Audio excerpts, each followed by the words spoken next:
करने के लिए, किसी को बर्बाद करने के लिए, किसी को नष्ट करने के लिए, किसी को कुछ बुरा करने के लिए हमको जल नहीं चढ़ाना। हमको जल चढ़ाना है केवल स्वयं के भाव के लिए कि मैं जानती हूं मैं महादेव के पास गई हूं तो मेरा हर पल हर घड़ी हर क्षण शिव का है,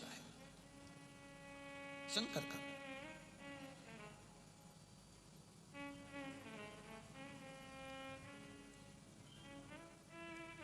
ये जिसने जिंदगी में कभी ना कभी किसी ना किसी को धोखा दिया होता है ना, जिसने जिंदगी में कभी ना कभी किसी को धोखा दिया होता है, किसी के साथ विश्वासघात करा होता है, दुनिया का सबसे प्रबल पाप है विश्वासघात, धोखा। यह दुनिया का सबसे प्रबल पाप है। अग्नि पुराण कहती है, एक अग्नि पुराण और स्कंद पुराण का एक बड़ा सुंदर संवाद है।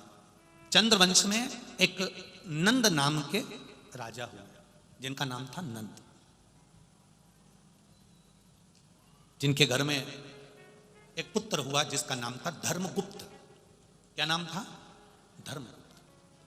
अब जैसे नंद नाम के राजा बड़े दयालु थे, बड़े कृपालु थे, बड़े लोगों का भला करा करते थे, सत्कर्म किया करते थे, ऐसी धर्मगुप्त भी सबका भला करता था। बड़ी सबके प्रति उसका भाव अच्छा था। अब देखिएगा जरा स्कंद पुराण की यह कथा, अग्नि पुराण की यह कथा। धर्मगुप्त मंदिर का निर्माण करवाता, धर्मगुप्त सारे अच्छे काम करता, पुण्य के कार्य कर रहा है, सब अच्छे कार्य कर रहा है, सब अच्छा कर रहा है।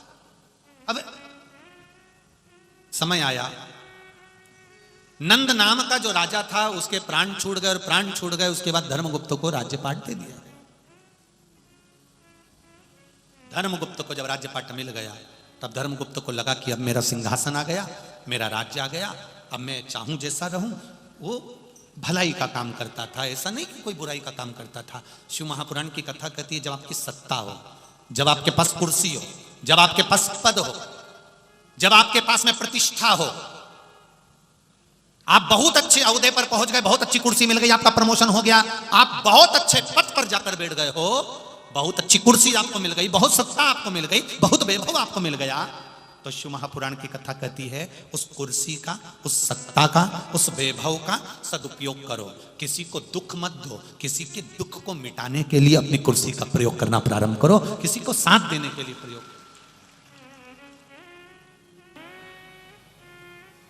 इसको शिव स्मरण कहते हैं। महाराज शिव कथा कह रही है, भगवान शंकर का गुणगान कर रहा है, भगवान शंकर का स्मरण कर रहा है, शिव तत्व कह रहा है। धर्म गुप्त ने दान पुण्य सब कुछ करा। एक दिन धर्मगुप्त घोड़े पर बैठकर गया वन में, और वन में जाते जाते धर्मगुप्त रास्ता भूल गया। रास्ता भूल गया, रात होने लगी, उसने सोचा करूं क्या, तो एक पेड़ पर चढ़कर, एक वृक्ष पर चढ़कर वो बैठ गया। वृक्ष पर चढ़कर बैठा, उसने सोचा नीचे रहूंगा कोई पशु पक्षी आ गया खा जाएगा, पेड़ पर चढ़कर बैठ गया। पेड़ पर चढ़कर बैठा तो रात जैसे जैसे बढ़ने लगी वैसे वैसे वहां पर एक रीछ आ गया, एक रीछ आया। अब वो रीछ जिसके पीछे शेर पड़ा था, सिंह पड़ा था, रीछ ने सोचा क्या करूं, वो भी पेड़ पे चढ़ गया। पेड़ पे रीछ चढ़ा, राजा को धर्मगुप्त को डर लगा। धर्मगुप्त को डर लगा तो रीछ ने धर्मगुप्त से कहा तुम घबराओ मती, मैं रीछ हूं, सिंह मेरे पीछे पड़ा है, शेर मेरे पीछे पड़ा है, मैं आपसे एक निवेदन करना चाहता हूं। सिंह मेरे पीछे पड़ा है, आप भी वृक्ष पर हो, मैं भी वृक्ष पर हूं, सिंह आएगा अपने को ना खाए इसलिए अपन यहां बैठे हैं। रीछ ने कहा मैं सत्य कहता हूं कि मैं आपको नुकसान नहीं पहुंचाऊंगा, आप मुझे नुकसान मत पहुंचाना, अपन दोनों सिंह से बच जाएंगे। राजा ने कह दिया ठीक है।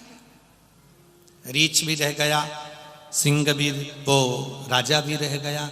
रीछ ने कहा एक काम करो, तुम सो जाओ, मैं जागता हूं, फिर मैं सो जाऊंगा, तुम जाग जाओ, दोनों सो जाओ। अब राजा ने कहा चलो इतना विश्वास है इसको, सो जाओ। राजा पेड़ पर सो गया, रीछ जागता रहा, रीछ जागा। समय आया, अब राजा सोकर उठ गया। राजा ने कहा रीछ से अब तुम सो जाओ भाई, सो।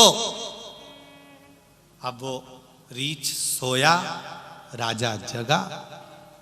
पहले राजा सोया, रीछ जगा। जब रीछ जाग रहा था तब नीचे शेर कहता है, सिंह कहता है, रीछ राजा को धक्का मार दे, राजा को धक्का मार दे। रीछ ने कहा नहीं नहीं नहीं, कितना विश्वास है राजा के दिल में मेरे प्रति, मैं उसका विश्वास नहीं तोड़ सकता, मैं धक्का नहीं मारूंगा। अब राजा उठा, रीछ सोया, सिंह नीचे।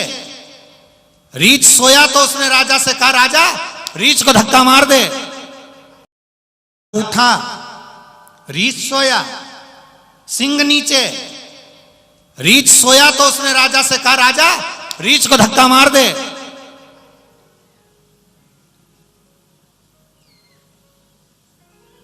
और राजा ने रीछ को धक्का मार दिया। जो धक्का मारा तो रीछ ने पेड़ की डाली पकड़ ली और बच गया। जब पेड़ की डाली पकड़कर रीछ बचा,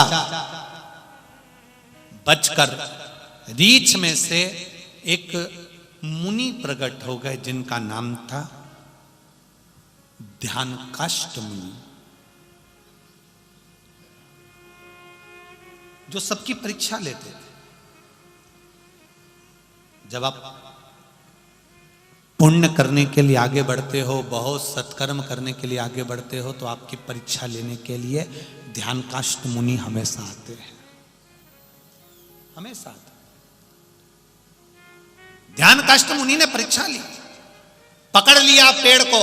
रीछ में से ध्यानकाष्ठ मुनि प्रकट हो गए और प्रकट होकर कहा राजन, मैंने तेरे साथ धोखा नहीं करा, पर तूने मेरे साथ धोखा करा है। राजन, दुनिया का सबसे बड़ा पाप है जिस मित्र ने मित्र का साथ दिया और मित्र उसको धोखा दे रहा है। पति पत्नी का साथ हुआ, पति पत्नी को धोखा दे रहा है और पत्नी पति को धोखा दे रही है।